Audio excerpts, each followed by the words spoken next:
Mədəniyyət Nazirliyi, Azərbaycan Respublikası Kino Agentliyi və Nariman Film Kino Studiyasının birgə istehsalı olan Doğma Torpaq bədii filmi tamaşaçıların ixtiyarına verildi.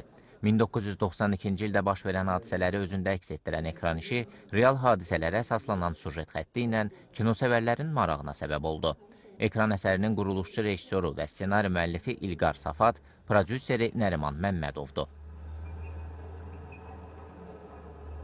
2 ildən çox ssenarisi üzərində işlədiyim film 5 il ərsəyə gəlib. Ekran işinin çəkilişləri olduqca çətin və yadda qalan oldu. Çox güclü heyət ilə biz bu filmi ərsəyə gətirdik. Bu mənim üçün böyük məsuliyyət və fəxrdir. 5 ildən çox davam edən çəkiliş prosesinə 1000-dən artıq insan cəlb olunub. Çəkilişlər Azərbaycanın bütün bölgələrində, xüsusilə də işğaldan azad olunmuş ərazilərində aparılıb. Film 44 günlük vətən müharibəsindən sonra Qarabağda çəkilən ilk bədii ekran əsəridir. Mən erməni dili təmiz bildiyim üçün bu kaskadyorları erməni dili öyrətmişəm və rolda onlar sırf erməni dili danışmaq üçün. Kısaca olaraq orada da bir süjetdə İlqar müəllim dedi, hamısını çəkirsiniz, gəlin sizi də çəkək. Orada bir kısa süjetdə mən də erməni rolu, yəni dil bildiyim üçün o rolu oynadım. Bu filmdə kiçik bir uşaq rolunu canlandırdım. Orada fikirlərə çatdırılmaq istəyən mövzu idi ki, erməni vəhşilikləri falan, ananı necə baladan ayrılırlar və burada da ki, balaca uşağı işgəncələr və s. belə verirlər, çox insanı öldürürlər falan.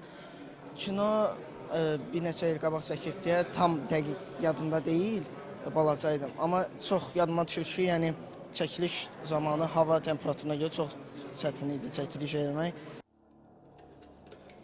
Filmdə Azərbaycanın yaxın tarixinin 3 vacib mərhələsi, indiki Ermənistan ərazisində tarixi Azərbaycan torpaqlarında yaşayan soydaşlarımızın öz doğma yurtlarından qovulması, 1-ci Qarabağ müharibəsi, xüsusən Xocalı soyqırımı və ordumuzun 44 günlük vətən müharibəsindəki şanlı qələbəsi işıqlandırılıb.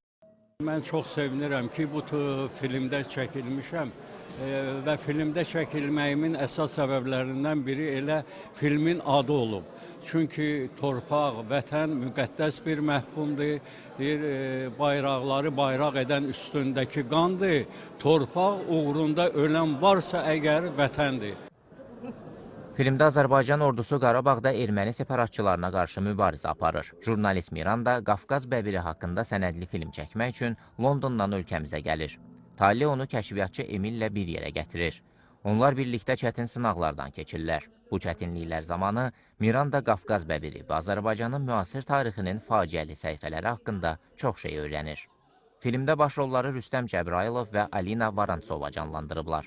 Ekran əsərində xalq artistləri Hacı İsmailov, Məbud Məhərrəmov, eləcə də aktyorlar Azər Aydəmir, Qorqud Cəfərli, Rəşad Səfərov, Eldar Bağırbəyov, Əjdər Zeynalov, Yaraslav Trifonov, Əminə Abbasova və digərləri iştirak edib. Xanım Paşazadə, Novruz Kazımov, Seymur Novruzov, Mədəniyyət xəbərləri.